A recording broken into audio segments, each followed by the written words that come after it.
Hello, everyone. To start with, I prepared a question for you. I'm very curious to hear your voices. What Europeans never do together? Europeans do travel, do business, they get married, they try to conduct a good life across the European Union. And these days, they do a lot of things they used not to do, like buying vaccines or even buying ammunitions. There's still one thing that Europeans never do together. Anyone? Well, the answer is politics. If you think about it, politics is something that is still happening only at the national level. Think about the next European elections. We're going to be voting in June on different days, with the Dutch voting on Thursday, some voting on Friday, some other on Saturday and Sunday, different dates. We're going to be called upon to vote for national parties, not European ones. These parties are going to be presenting national programs, and they're going to be presenting national candidates. So much for European politics. There's not European politics. European politics is the sum of what in 27 parallel elections is actually happening. That means that we don't have a European party system. That means that in Europe, when you are casting your ballot as a European, you don't even know which is the European political family you are supporting. European political parties are invisible to our eyes. When you look at the ballot box, you will be asked to cast in June. You won't be able to find any logo of the political party your own political family belongs to. And this is a major source of confusion, right? How many people in Austria, when voting for the Liberal Party NEOS, will know they will be also voting for VVD or D66 in the Netherlands? How many people will know then when voting for Les Républicains, the Conservative Party in France, they will also be voting for New Democracy or for the CDU? Right? Very few people are aware in Europe that in reality, when expressing their preferences at the national level, they're also somehow taking a stance in the European politics. At the same time, we do not only lack a European political party system, we also lack a European media sphere, meaning that everything that happens in Brussels is narrated in 27 different ways. We don't have pan-European conversations. Everything is channeled through the prism of the nation state. I've been arguing over time that unlike what most political scientists have been saying, that Europe doesn't really suffer from a European deficit. Right? There's not a democratic deficit. Everyone in Brussels has been directly or indirectly voted, chosen by the electorate.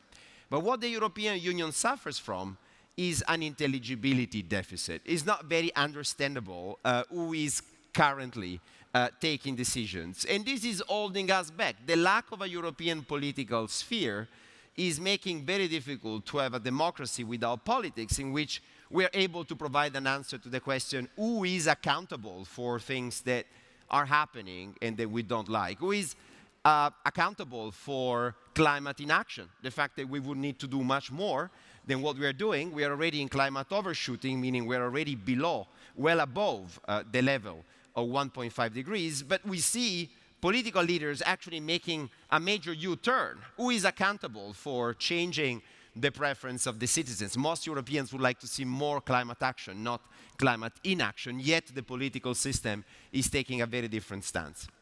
Who is responsible for the dramatic erosion of the rule of law? The fact that more and more European countries see their own democratic infrastructure, judicial independence being questioned. Who is accountable for not doing enough? Every single day it passes, the situation gets worse, and still complacently our European leaders seem to accept all of this. Who is accountable for the state of our political and civil rights? Who is accountable for the lack of respect of basic human rights obligations vis-à-vis migrants coming into the European Union? We are currently offshoring asylum. We have been externalizing frontiers without necessarily being fully held accountable for those decisions.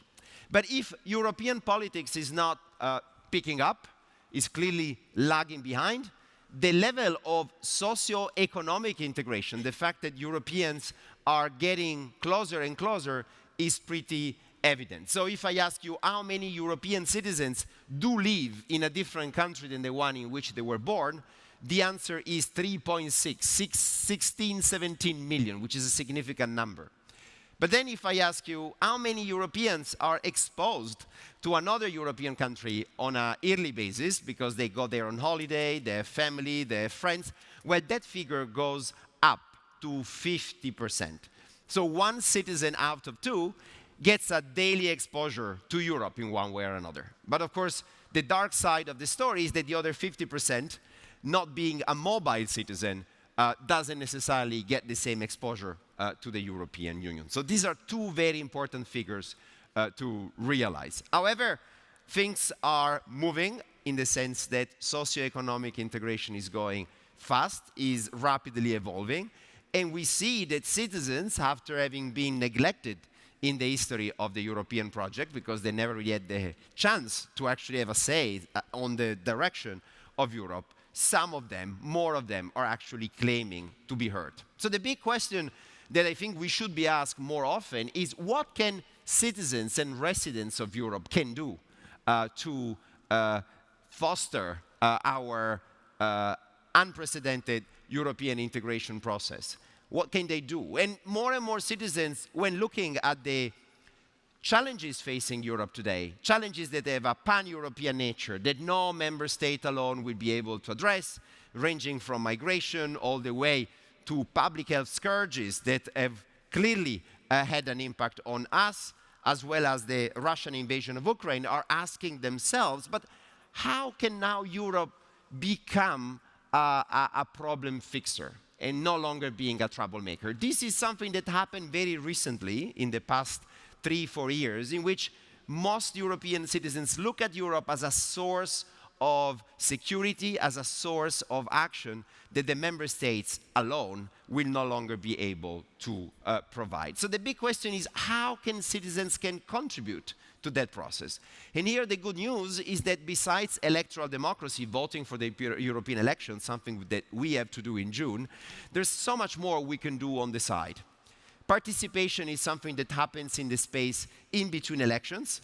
That's what many organizations do, notably organized interest, by unlocking what we call the participatory toolbox. And here the good news is that the European Union has many more tools that citizens, civil society organizations can use in order to affect the direction of the European Union. Those, they range from freedom of information requests all the way to petitions, to the European Parliament complaints, the European Ombudsman we have just met, all the way to the possibility to hold accountable European institutions. However, these tools are very little known. Very few Europeans are aware that there are so many opportunities for them to get their voice heard at the European level and to set the agenda in a way that might potentially shape the course of European action. However, there are examples that are really giving us a lot of hope. Think about how the climate youth movements has been relying on strategic litigation, has been going to courts in order to hold accountable their states, the European Union, for those commitments they made in relation to climate. Think about how the judges of Europe, Association of Judges of Europe, decided to defend the rule of law when the European Commission and the European institution did not seem able to do so. Fascinating how much solidarity there has been between national judges of Europe when some of them, notably those living and based in Poland, felt absolutely questioned. And then we have a resurgence of European citizen initiatives, possibility for 7 Europeans coming from 7 European countries to ask the European Union to set the agenda. Over the past few years, we have seen more and more of those actions, notably by animal rights movement and others, that ask the European Union to act. However, if you look at the number of these actions, remain very modest. We are 450 million in Europe, and we only had 80, 90 European citizen initiatives. Very little amount. So my question, and what animates my discussion today with you, is what if Europe would have given the chance to many more citizens to actually rely on those instruments? What if the number of citizens mobilizing through strategic litigation or through initiative as the one I described to you, or different legal actions, or administrative actions, or even protest, what if more Europeans would have shown up? Well, Europe would look very differently today, there's no doubt, and we still have the chance to do so. This is the mission of the organization that I set up a decade ago, called the Good Lobby, that try to evangelize these possible avenues for civil society to get their voice heard at the European level,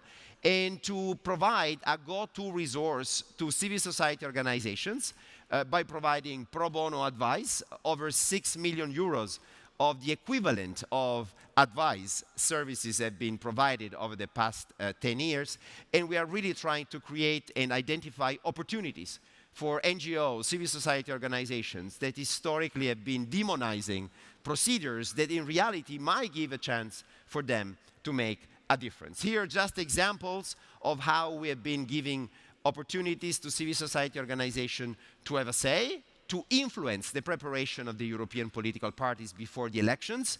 This is something that has never done before, showing that each and every European political party, this invisible creature, are preparing some political priorities.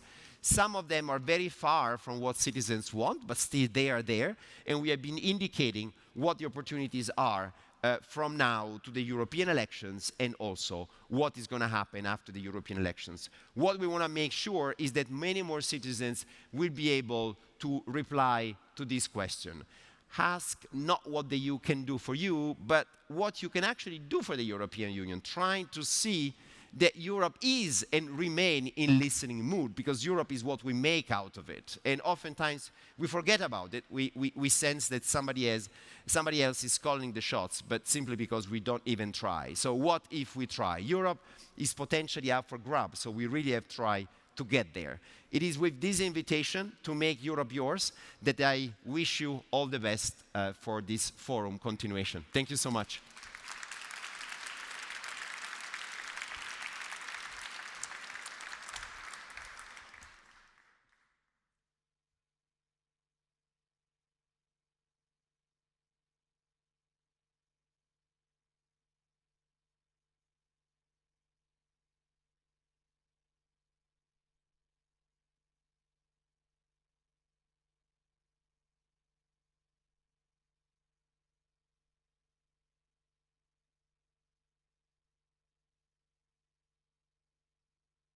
Talk. We're going to go to the next panel, right? So the only thing I am left to do here is to ask you to introduce it, dear Damla. And just to remind you again, the talks, even if you had to be at the Human Rights Lab or the Marketplace Connection, it is recorded, and you will be able to access later talk of Alberto or others. Damla. Thank you very much, Friso.